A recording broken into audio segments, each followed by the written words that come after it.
move that for now. Okay. In 3. Oh my gosh. 2, 1. Hello, everybody, and welcome to today's Harmonics. I am your host, Rachel Z. And I am Aria. Today's topic is all about Love. Oh, yeah. So this show is pre-recorded, and you will be watching it on February 14th, which is, of course, Valentine's Day. Indeed it is. So I don't know if you know this. I was a bit surprised to find out, but St. Valentine's was actually a cool guy.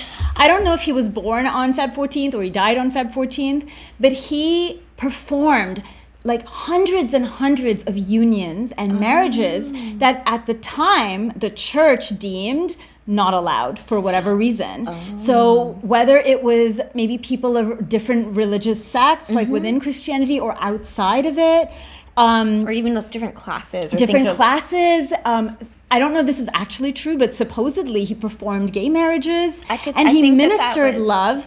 This is the beauty of it. I love that he ministered and honored every type of love, consecrating it. And so whatever your feelings are about like the Hallmark vibe or the current consciousness of Valentine's Day, it is rooted in this really grand energy of love around this like pretty incredible person. And he met a very violent end for everything that he did. But I think it's sort of a good reason to just even within ourselves celebrate it. That's right. But there's a lot happening in the skies as well. Yes, indeed. So cosmologically, as you know, we align ourselves with the cosmic clock on this show. And there's a lot of energy around Pisces. Yes, so there is something called a 3-way conjunction. Yes, I love that. Was spicy. It was spicy. And simply, all it means is 3 planets are really close, kind of huddled together in the sign of Pisces. And actually, it's 2 planets. It's the planet Neptune. So this is our dreams, our highest illumination, our soul's dreams even, as well as the planet Venus, which is commonly associated with love, relationships, beauty. And this is not a planet, but it's an aspect. It is the north node of the moon, which a lot of people express or understand as kind of like your soul's direction. So beyond your personality or maybe the fulfillment of something that comes through. So these 3 are huddled together in the cosmic ocean where form bends to formlessness. Oh yeah, right? 12th house, baby. The 12th house energies, and that's the sign of Pisces. And in this episode's airing on Feb 14th and on Feb 18th, the sun, so our solar consciousness is also moving into Pisces. Oh yeah. So a lot of energy in the waters. Oh yeah. So what's your take on that? Oh, my take on it. Oh my, I feel like it's very dreamlike, right? I was saying to you how it almost feels like everything is viewed through this like filter or like a mist or a haze for me, or rather dreams can feel a lot more real than what reality can feel like. Right. Or even sometimes I say like, well, what's the difference between a dream and a memory? Sometimes nothing really, or you remember old dreams. So I feel like this is a wonderful time to look for messages in your dreams. Okay. Journal your dreams. Look at dreams as like a pathway or a way by which you can learn yourself and perhaps find some answers that you may be looking for. Oh, I love that. What do you think? Okay, so for me, it's a bit esoteric. That's okay. So Miss Priestess?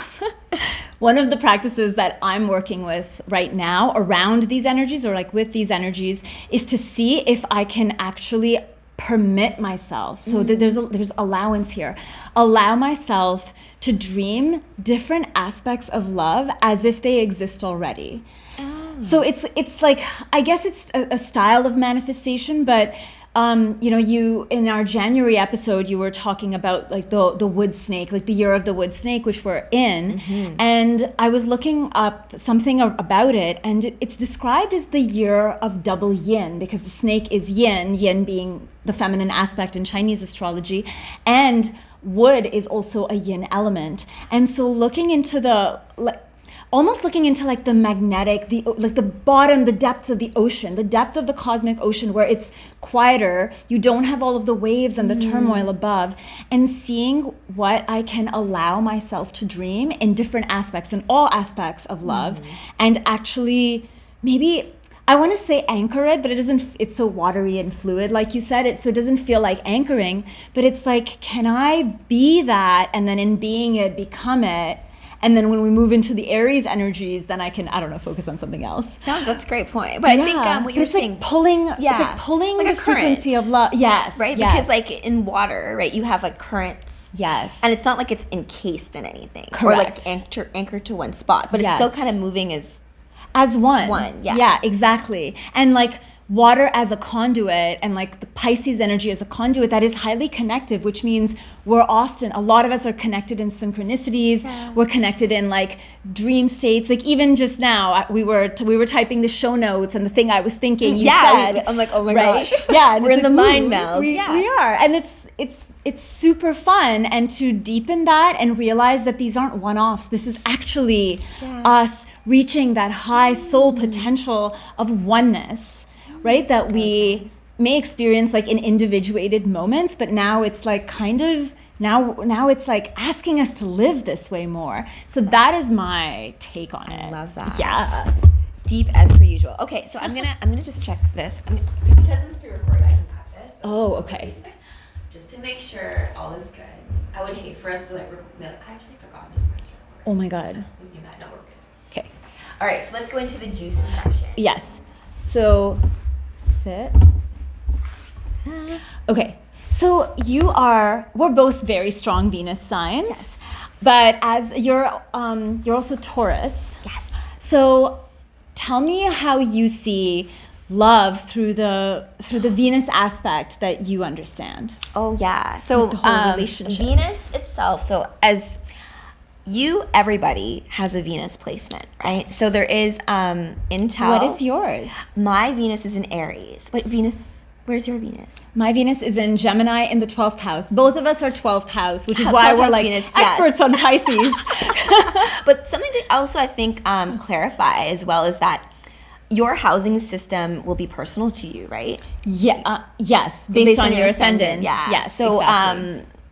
The fact that our 12th house has, that's why like I'm Aries Venus, but it's still the 12th house. It's still the 12th house. And if you were curious about your Venus sign, any good astrology website, I use Cafe Astrology the most. It'll, if you put in your date, time, and place of birth, it will give you your Venus sign. So you know the energies that you are working with regards to how you experience and show up in relationships. Yes. And Venus, of course, I loved Greek and Roman myth, and her equivalent is Aphrodite, right? Yes. And the goddess of love and beauty and relationships.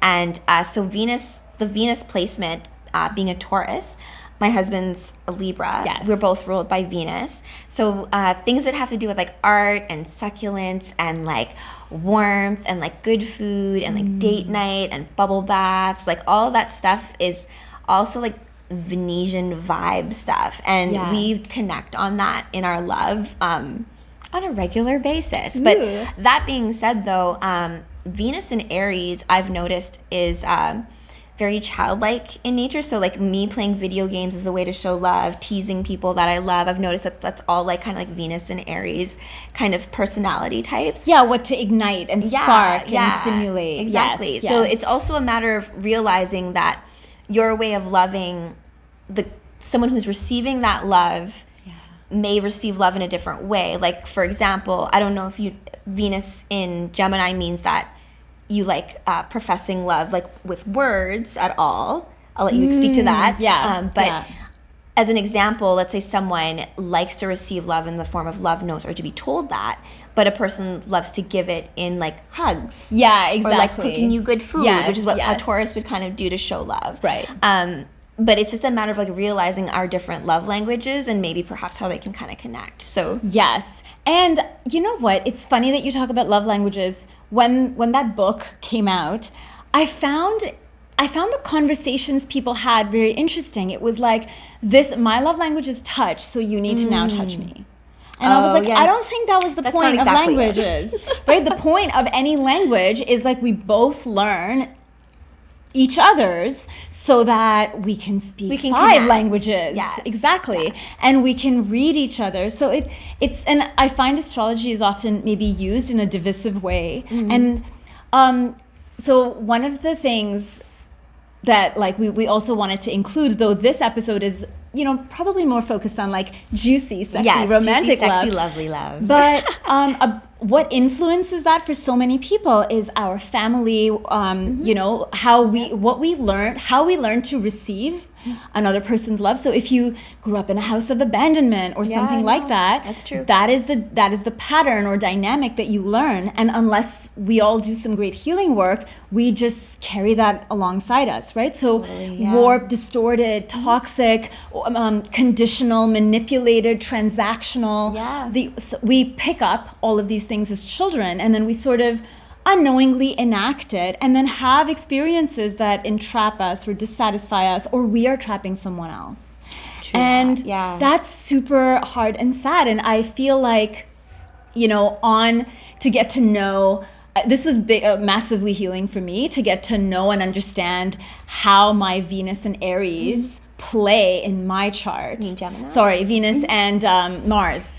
Venus being like the feminine and Mars being the masculine, showed me how my inner masculine and feminine were, right? Yeah. And so it's very wood snake. It is very wood you know snake, what I mean? yeah, and it's very woodsy, like it's very wood element. And so I use that from like the Tantra perspective. I use that as like an internal tool to learn what my inner marriage was.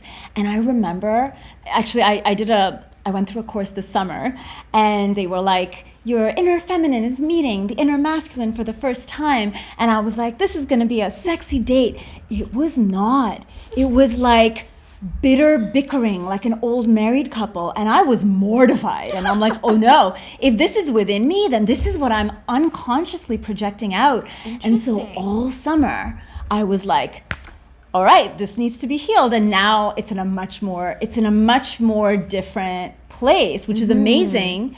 But like, I've been doing this work for years. And it's this thing, right? Like you've been married for 10 years now. Rachel just celebrated, or will celebrate tomorrow. Well, yeah. So by the time you watch this, we will already have celebrated our 10-year wedding 10-year wedding anniversary. Yes, but we've been together for like 16 years or so. Yeah. Yeah, and like, your marriage has changed since I've known you. Yes, the dynamic. That's true. Who you were, how you presented, who Kevin is, I didn't know him as well. And like, I find that so awesome. Yes, because I think that is like in relationships as well, not just love relationships, because this is in friendships too. Like ours has evolved as well, yes, right? It has drastically. Yeah. But that's the thing though. Like the universe is about change. Yes. And there is this. When I was much more immature in love, I was I loved first love, right? I loved those stories where it's like, oh, you meet your person like your first, so you don't have to go through heartbreak or any of that kind of stuff, right? So established. You're just like this one person, I'm in love with you, and that's it. But you are not the same person you were when you were 16, right? Or 18 or 20. And it doesn't mean that you can't love the same person, but the amount of change that you go through from like 12 to like 20 is huge. And I met Kevin when I was about 13. Sorry, 13. In my psyche, I met him when I was 13. But 23 was when I met him, and he was turning 21. Yeah. And I'm turning 40 this year. So we've spent a lot of like time together and grown together, but you have to also have the allowance to know that like the person I'm growing into is still in love with the person he's growing into, because that soul seed is still that connection. Yeah, and I think it's so interesting what you said, and this is also a Piscean theme. Like, it requires trust that you are growing different, like you're growing, but it's together, not necessarily growing apart, which does happen too, right? As people like. But I think people grow apart when some part of them, you have to keep connection alive, right? Yes, and I think like Venus and Aries is really good at stimulating and stoking the fires that reconnect. Yes. So like, even if one person, maybe at least one person, if not both, have to like bring the path. Yeah, like have a date night. Exactly. Like that's what Valentine's, like, I mean, like as you were saying, like it is like a Hallmark holiday, but it is a good time to reconnect Like, you know, if you had like a Yeah. relationship that's like 10 years, like we're still going to celebrate Valentine's Day, right? Like it doesn't Yeah. have to be in this like cheesy way that other people want you to, but it's not a bad thing to be like, hey, we're going to take some time out and like celebrate and the talk fact. about our relationship, Yeah. celebrate each other and who the person is. Yeah. And like I know some cool couples who like do their version of an anniversary. Like they may not have a party with their friends, but Yeah. they sort of relook at their vows. They Yeah. figure out what their relationship needs or is struggling with. Like especially people who have kids, right? Yeah, Like yeah, for sure. so much of their life force goes into their kids. So it's like, okay, on this day, we're gonna like get babysitting and like figure out what our relationship needs to Yeah. be nurtured and grow. And I find that such a wise and intelligent Yes. way to handle things, as opposed to getting, I mean, obviously throw a party if you want to throw a party. That's good. It's not instead of, but when it just becomes about that, then Yeah. of course Or you'll be the show of disconnected. it, right? Like Yeah. the fact that you need to buy roses or you need to have this like big show of like what love is. But then again, though, if your Venus is in Leo, perhaps you do like grand shows of affection, yeah. and that's something that is important to you. Yeah. And but that's something to note. And whereas other people may be like, I love that you like got my car fixed for me. Yes. Right? That kind of stuff. I learned this very weird thing that with Venus in Gemini, which is my placement, and it's very heightened in the 12th house. I actually enjoy this. I like kind of being the trickster. So like if there's a certain type of person or archetype in front of me, I'll be like, so if it's like a quiet, nerdy person, Yeah. I'll be like really feisty. And if it's a feisty person, I'll be really pensive and quiet. And I act like, and it's weird. I don't know if I like it or I just do this to like, because I'm like playing in some sort of dynamic. Do you But to me, think it's it's to interesting. stimulate something else Yes. in them? Yeah. Exactly. Yeah. It's exactly it's that trickster energy. Yeah, It's like, yeah. right? And being like, oh, you're this, what else are you? What else are you? Because again, it's 12th house, so it can hold a lot. Mm-hmm. And so I am like, not that I'm struggling with it, but I'm like, oh, this is like a weird and interesting and like hard to put on a dating app kind of vibe that I am learning how to like enjoy actually and like Yeah. exist with. Yeah. And like see what gifts it has. Do you find that your Venus in Gemini influences who you find attractive? So I go through phases for like, and like this is a super weird story, but like for the longest time, I really liked unavailable people. Is that That was just a vibe. okay? Like, Is I that a was- Venus in Gemini? No, thing, no. Or is that? But it was, okay. and I remember, I forget. I don't know if it was a Venus transit, but like something changed, and then one day I just did not find these people attractive, That's and I so shifted funny. to like computer science engineers, and then I remember very clearly one year where that ended. And I was like, what are these odd phases? And again, it's like these like seasons of Gemini playing out. And this is also when I was immature in it. So now that it's matured, it's like, it's so, you know what? It's the energy of like wild coyote woman. Like Okay. the medicine of like someone who like plays in many different aspects, many different frequencies. Yeah. Right? I get that. Yeah. And that's like, but like that's entertaining to me even by myself. So with another person, I then want to play with many of their frequencies. Yes. Right? So Yes. this whole like moving past the personality, which is also a very 12th house thing, being like, oh, this is your personality, cool, but like where's your soul? Where's your heart? Where's your fears? Where's your ancestral pattern? What's this? What's this? What's this? All the And deep so, stuff. All the deep Which, stuff. like, first which date, is so not friendly. I know. So first dates with me are like probably very intense. You and Kevin have are to- similar in Yes. that. Like, his Mercury's in Scorpio. His So- Mercury is in Scorpio. Yeah. So okay. anyone I think like Mercury, like my Curious Mercury sign, yeah. actually. So I think you do also have Mercury close to Venus. So I you can do. also look at like your planets and see like what other planets are playing close by. Yes. To see what's going on. But yeah, Mercury in Scorpio, because Scorpio is very like ruled by Pluto and like the occult, and so he doesn't do small talk well. He doesn't. So her husband and I get along really well. The first time I Right met into him, deep it was convers- like way into the depth of, Yeah, of something. And I'm like, I've never met this man before, but great. But He's it's my but people. he's not interested in like what's your favorite color or Yes. like what movie you watch. What do you do for fun? Like what? No, like it's I more live just, for just fun. like how do you perceive reality? Yes. And like what These are my Yeah, questions. that kind of thing. So and how do you navigate it? What's your soul mission? Do you know Yes. like that kind of Yes. like all the like juice of stuff? But like, I'm like sometimes people need a little like encouragement. Yeah. If you ever find me on a dating app, just FYI, these are the questions to ask me. Someone literally last week was like, so what's your hobby? And I'm like, I'm not 10. I don't have a hobby. I'm coin collecting? Like, what's up? Like, where am I? Oh, that's an interesting. But you know what though? That's okay. No, it's a sweet question. It's just I'm the wrong person to ask. I think that that's a good segue into like, I guess relationships. Yes. Different types of relationships. Yes. Because of course, like the love relationships, dating apps. That's a really like spicy, fun topic. But I was also, I think I talked about this before the show that I feel like our society here doesn't do a great job of telling stories about really deep friendship or platonic love where there's no like weird sexual side to it, especially with like friends like friends of the opposite sex or friends of the same sex too. Yeah. Like you can love someone very deeply and it doesn't necessarily need to be sexual. Yes. Even though there can be an attraction there because that Yeah. person is beautiful in whatever way. Yeah, But and there's tenderness and there's intimacy. Yes. So I think in our cultures here, in North America specifically, intimacy equals yes, like sexuality Yeah. or a need for a sexual relationship. And I think people are starved of intimacy. So when they feel it, they're like, oh, this is the love of my life. And it's like, Yeah. no, this is just Yeah. a beautiful, intimate thing that you should celebrate Yes. without it Yeah. having to mean 50 other things. Yes, and I mean also hormones throw a lot of like weight into that. Like I have been in many situations where like you kiss somebody, and it was just because you were both drunk, Yeah. and then the next day it's like I caught feelings, and you're like I did not. That was drunk.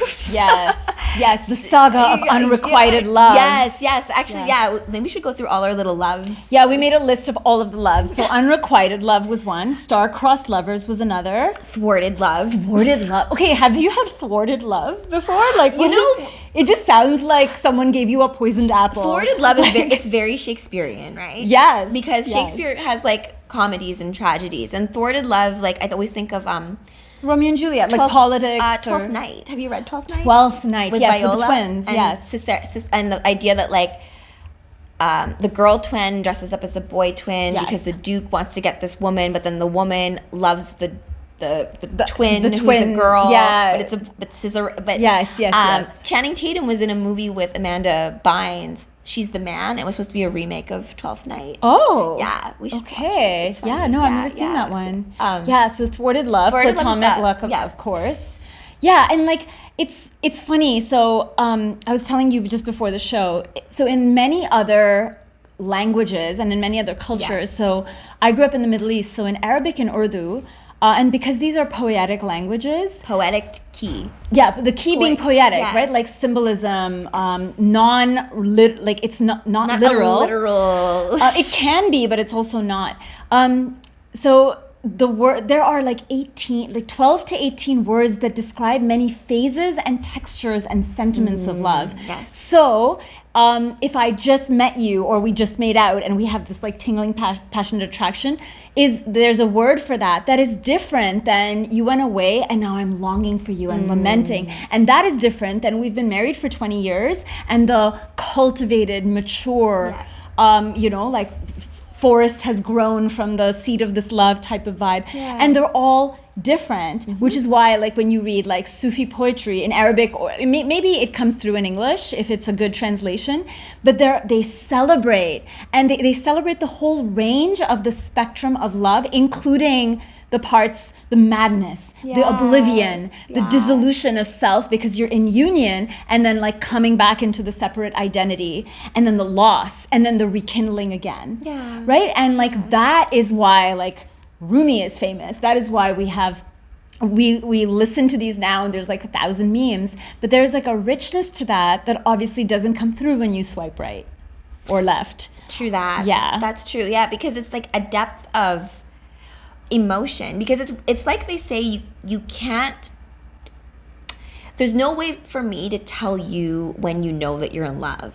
you will Yes. just know, right? And you'll just feel it, right? And yet, like we were just talking about dating apps, right? Like dating apps work because it's a check the box Yes. thing. So if The you parameters, right? if in our minds, and I've been this person, I spent years to like unbind from this because it never actually served. I don't know who it serves. It doesn't serve me. But if our mentality is a check the box, like, oh, we like hiking, I like this, I like that, like, our personality based preferences, then your love is going to be personality deep. That has been my experience, which is why I went through these many processes, right? Like, But I think, I agree with that because it's a matter of, let's put it this way, like it's also just how we even interact with art itself these days, right? Because it's this idea that there are so many choices.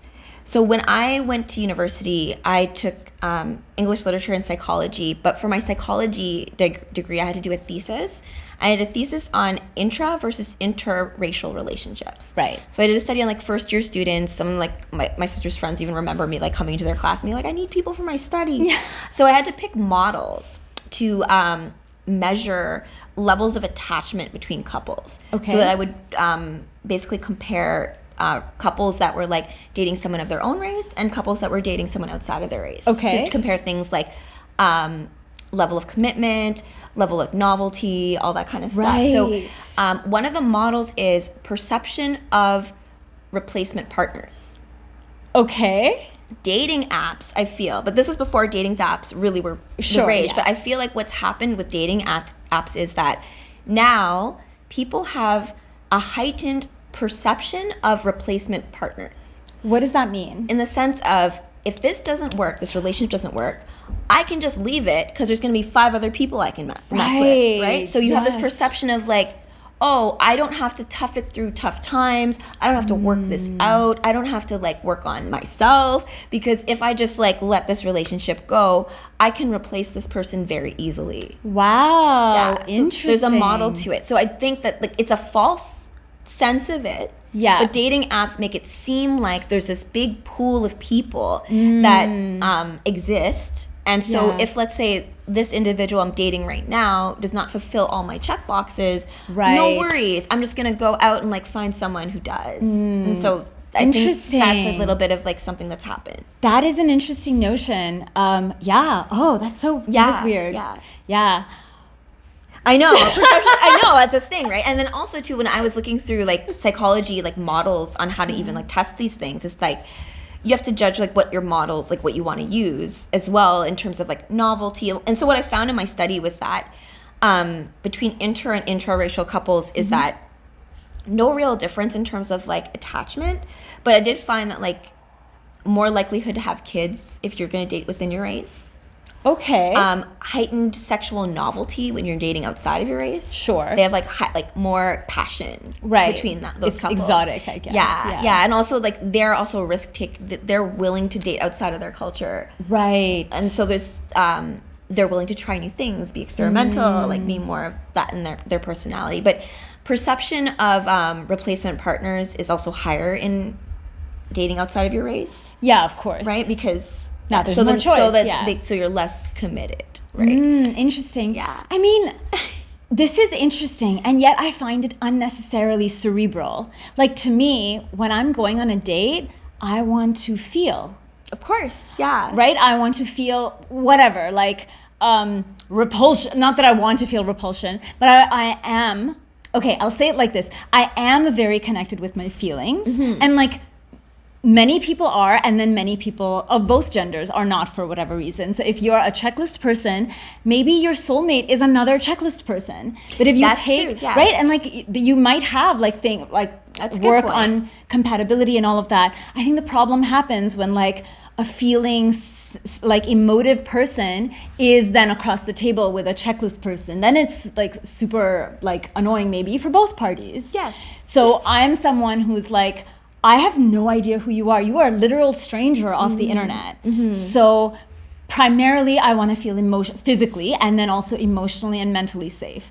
When that has been maybe to a degree established, then I want to feel, I don't know, like attracted and attractive. Like I want to impart that feeling, and I also want to feel it myself, right? Obviously, like I want to feel like I'm attractive, but I also want to be attracted to the other person. Like it's kind of like what you give is what you get type of thing. Yeah. But I'm noticing that the last few dates I went on, it's very much like checklisty.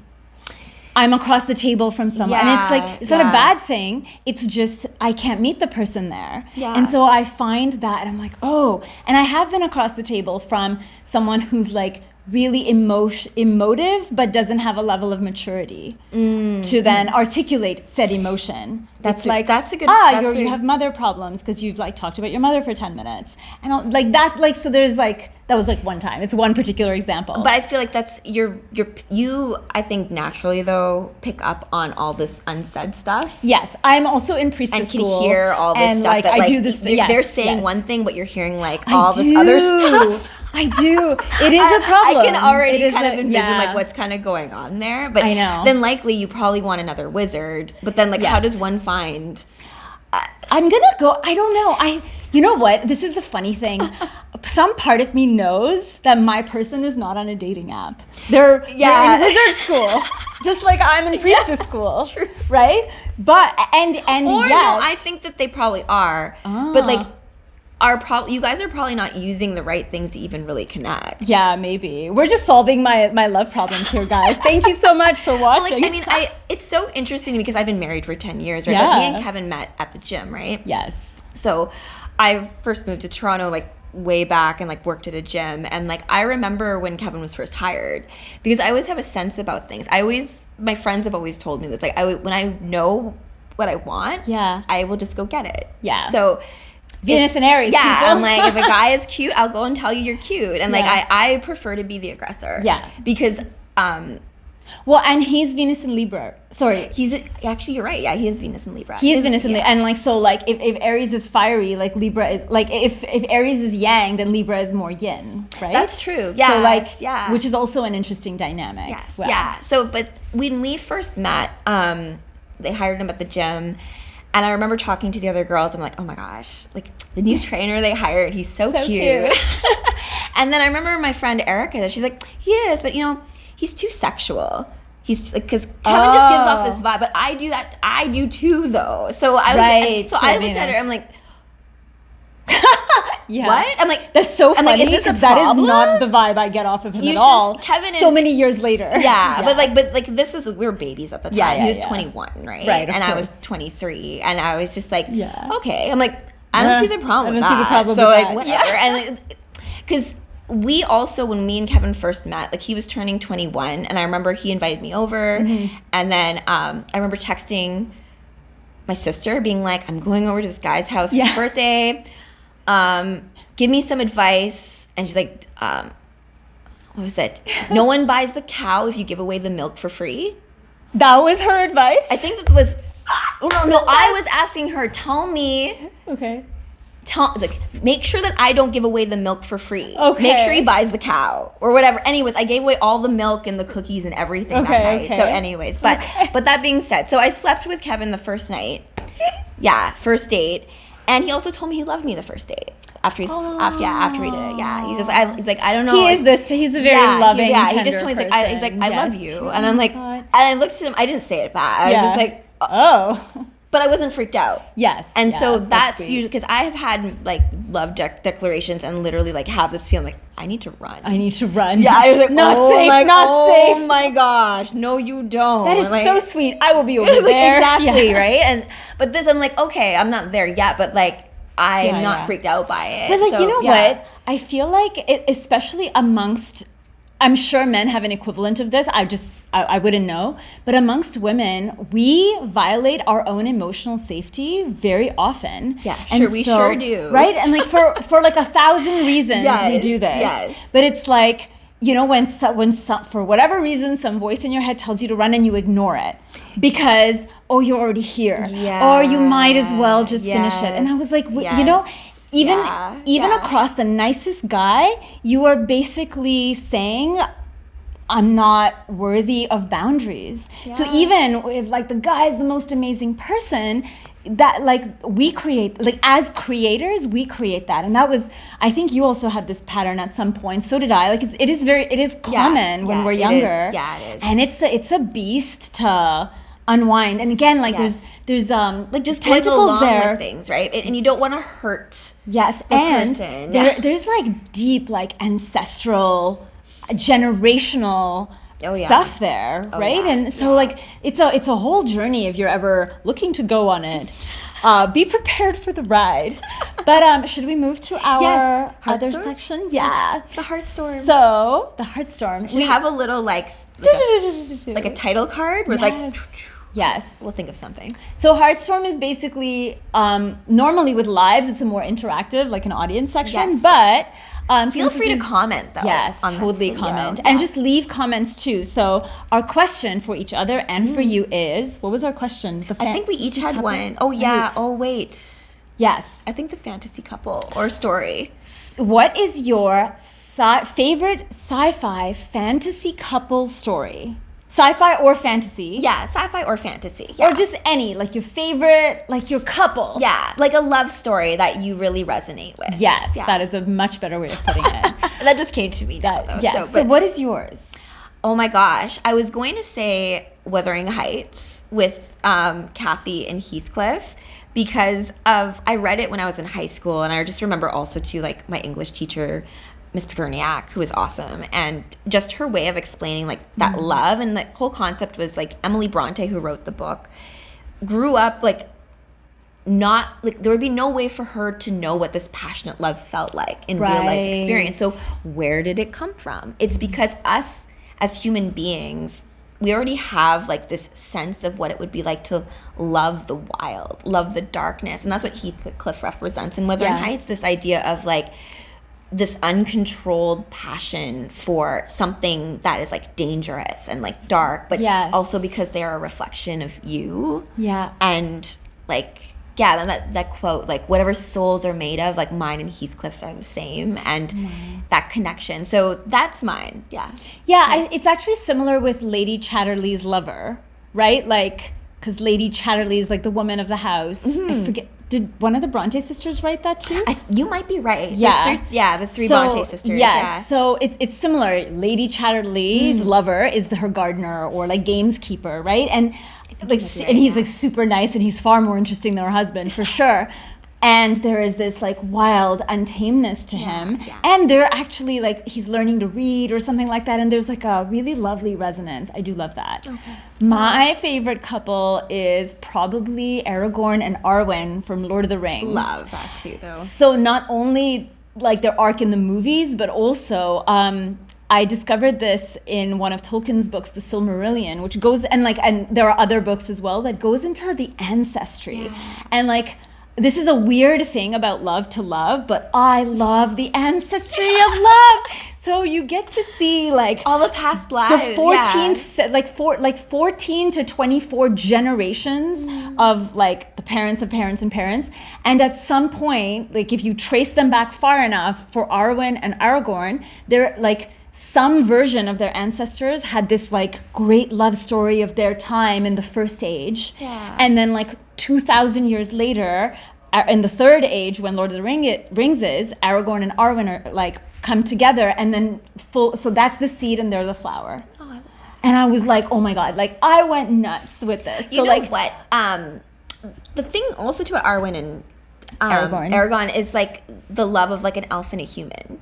Because their lifespan. Interracial love. Yes, truly. It was very exotic. Yeah. Because actually that reminds me of another couple from a book called Dragonlance, which is like a D&D. Yes, like, you mentioned it once, Lorana and Tanis is a half-elf. Yes. And Lorana is an elven princess. Right. And so they fall in love, but there's an awareness of like, she knows that she will outlive him. Yes. Right? So when he does like pass, it's bittersweet, right? Because he gets a longer extended life than most humans, but still like half of like an elf's lifespan. So this idea of like, I will love you forever, and like I know that this love will only be of a certain time. Yes, and, it's like it's called enduring love, right? Like Arwen and Aragorn have like 5 scenes together in the entire 3 movies, like right? But you like and it endure and like you can tell, like, because obviously the cinematography and all of this is really great, but the thing is, you know, it's endured because one will live longer than the other. Like they already know that. Like they've already sorted whatever that is, right? Yeah. Which is so cool. I also like, because I used to really like Witcher, and so Witcher and Yennefer, because she is half elf, but because of his mutation, they both kind of live a long time. Okay, yeah. But like they're kind of different creatures. He's a human mutation, and she's human elf, like half human or part human, part elf. Yeah, that's cool. I forgot that Yennefer was half elf. She is half elf. Yes. Fact. I learn something new every day. What other? I also really like my favorite, and this is probably one of my favorites, and this is also because I identify with the character, is Black Canary and her Green hubby Arrow. Green Arrow. Yes. And I think they're so like feisty and cute. Like everyone's getting ready for like a mission. They're part of DC Comics, and then they're off on the side making out, and like everyone else is like, guys, come on, and they're like, okay, bye, honey. Like they're so cute. They're in my Bombshells comic book. Yes, I read that one. Green Arrow and Black Canary have their own radio station. It's like called a pirate radio, and they like do it in Hawaii, and it's just like her and all. They just have a really cute dynamic. They do. They do. Who else do you like? Let's see. I do love Gambit and Rogue. I love the tragic love stories, let's say, because it's like this whole idea of like, I love you, Gambit, but I can never kiss you or touch you because it'll turn like you into a vegetable coma and I'll steal all your powers. Yes, Rogue has that power. Yes, exactly. I also do, let me think. Oh, we talked about Clark Kent and Lois Lane. Yes, as like a power couple, the power couple, and also this concept of like how Superman, because he loves Lois, loves all of humanity by extension, right? So. And like, it's cool. He's like, considering, you know, his planet blew up and stuff like that, his story is that he found this the Kents, right, who are a really lovely couple. And because they are loving and stable, he then grows up in this loving household, pretty much opposite of Bruce Wayne, whose parents died, and then is able to have like a healthy, lovely relationship with Lois Lane. That's true. So it's kind of like, oh, that's so amazing. I think he's like the only person who's literally not damaged in that way. That's true. There's not that, like, everyone has some crisis at home. That's true, because I even remember I was reading a comic with Zatanna and Constantine, and they have a conversation with each other about how they can't hold down relationships, and like, and Zatanna's like, why are we like this? Yes. Why is it like this for us? Well, her mom died. Her it's dad, like, why are our relationships all messed up like this? Right. And it's just because I do feel like, and I felt like this for a long time before I met Kevin, where how am I ever going to find somebody who, it's not like check boxes, it's not, but it's more about like who is going to be able to dance with all of myself. Yes. Because multidimensional selves. Exactly, because you may love this version of me and this version of me, but when I become like this version, are you going to like just be freaked out and like, and forget that these are it's phases of the moon kind of thing. Right, exactly. Yeah. Although also too, you do need to, as a woman, be aware that, and responsible with your power, and not just like freak out and emotionally like dump on or quietly manipulate or not articulate or stand up for yourself. And these are all, I find, individually difficult journeys.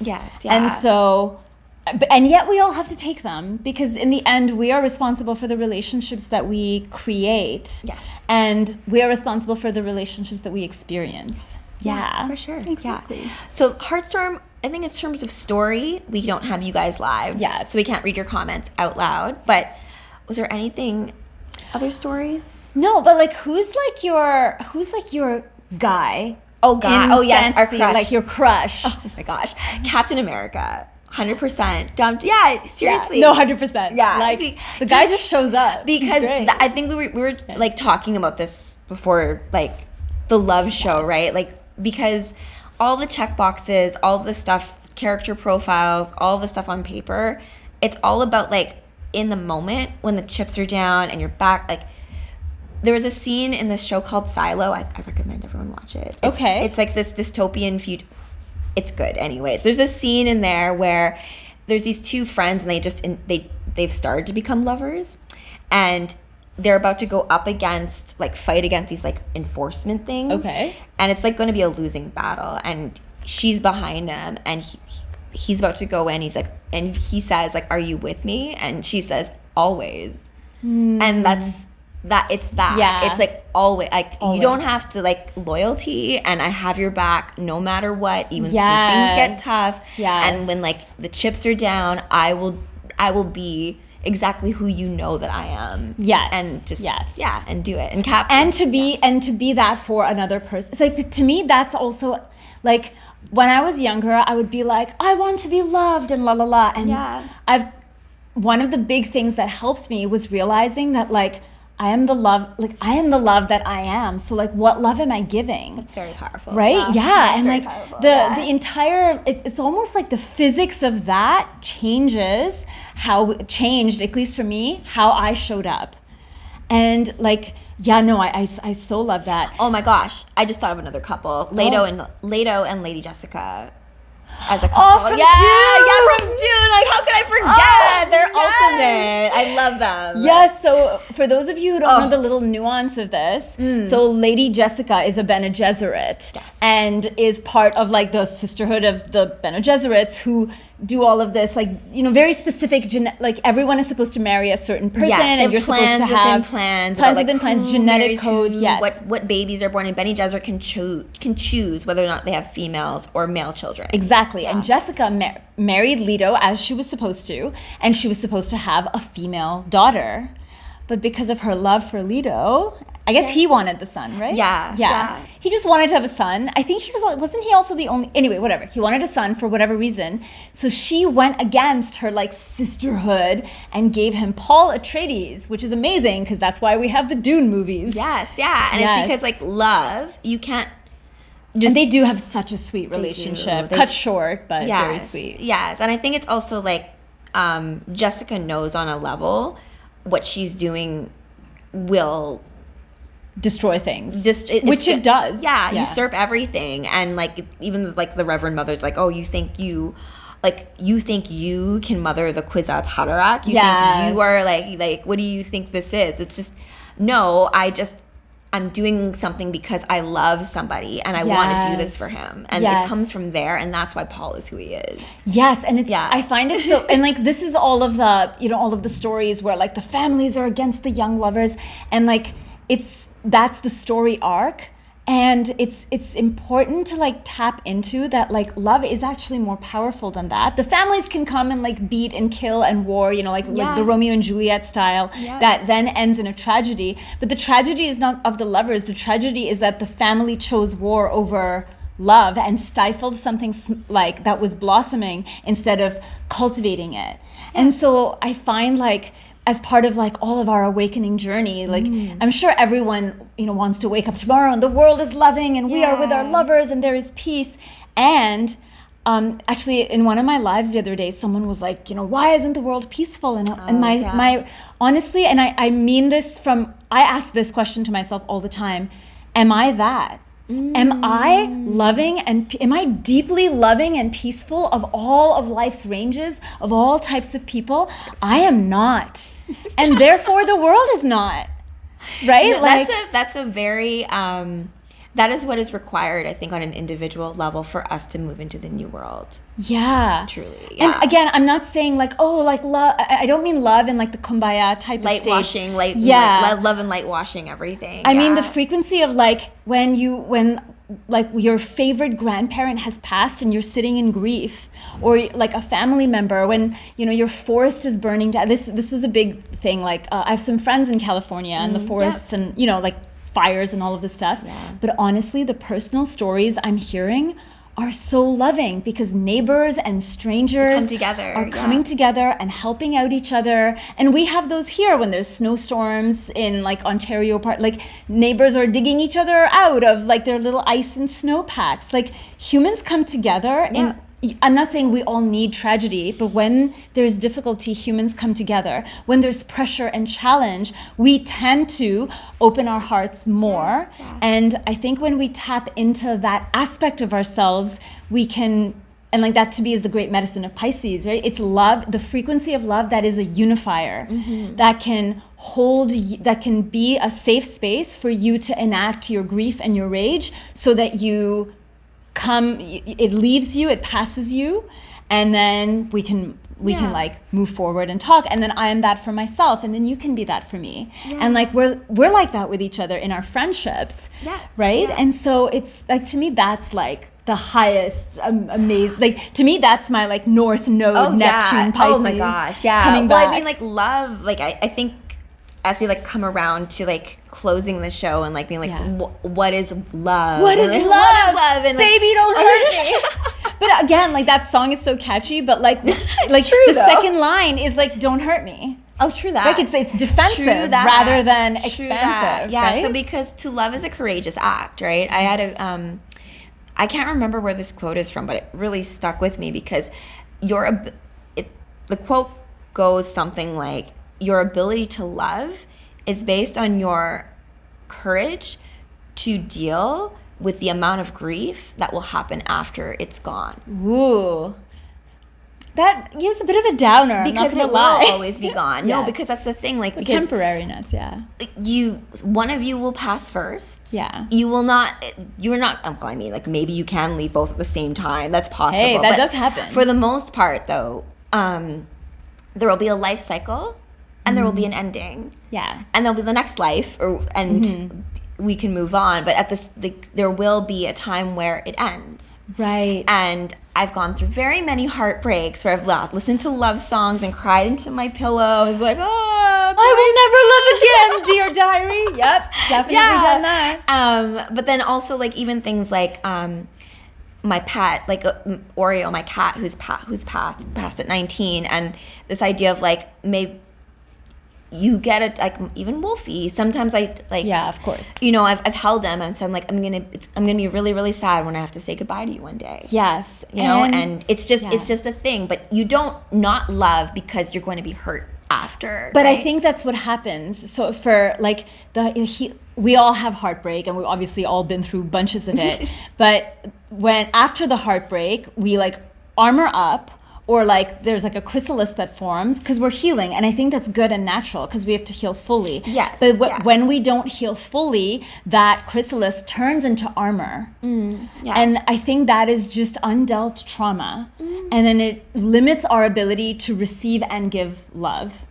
And so that's a real tragedy. For sure, absolutely. And like, it's tough, but I think it actually makes like life worth living. That's the whole point of it, though, right? Yeah. Because like at the end of the day, no one gets out of this life alive, and that's not necessarily to be all like nihilistic about the fact that we all die, but that's just the point. We're all born, we all leave, and so in terms of love, who we choose to spend our time with, who we choose to like have these moments of joy with, it's not.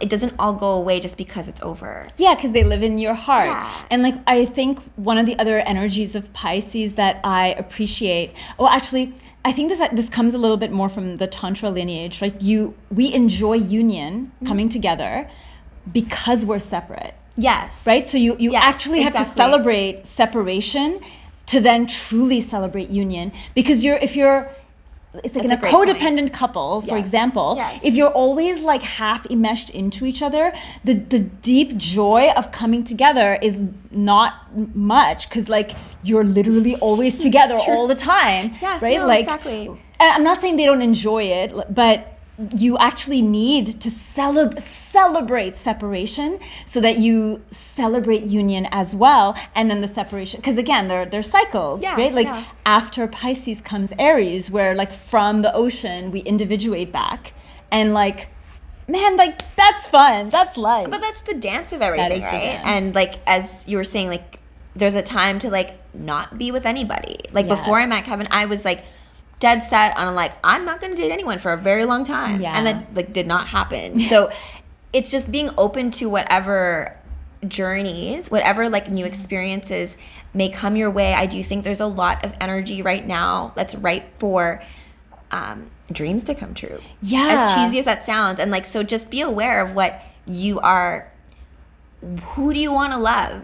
Who do you want to Yeah. spend time with? Like, dream about it. Like, I don't know for astrologically if you've seen this, but I've seen a lot of like, this is especially 2025, these are big, like almost karmic endings and karmic beginnings, Yeah. which means that if you are towards the end of a relationship where you know it's ending Yes, for whatever yeah. reason, by your choice or by the other person's choice, you cannot have a new this is like in Chinese medicine, when you're transitioning from one season to another, it's like if you want a good winter, you need to have a good fall. Yep. It Right? needs to have like a like enunciate your words. Like finish Exactly. one word, finish the sentence. Exactly. Then begin.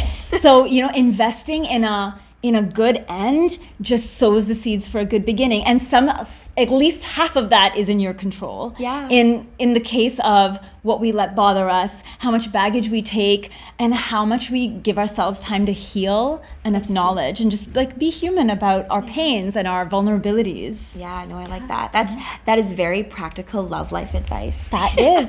So we are at the end of our show. Yes, the love episode. Hope you enjoyed it. Yes, and please comment on like where, like your favorite love stories, your favorite characters, and if you enjoyed the show, please like, subscribe, and follow us. We are on. What are our channels? Oh my goodness! So we are we are usually live on Rumble and Odyssey. Yes. We will be live on perhaps other platforms very soon, but you can catch all the replays on Spotify. We also have a little space on Quantum Play Studio where all of the live broadcasting shows are going to live, so you can join the Quantum Play crew there. Absolutely. And our next show will be live. We are also going to be live on TikTok, I believe, Yes. in March around the eclipses. So Yes. that's going to be oh my gosh. a lot of springing into action. Yes. Oh my gosh. So do join us live for that. We will post soon. Thank you for being with us. Happy Love Day.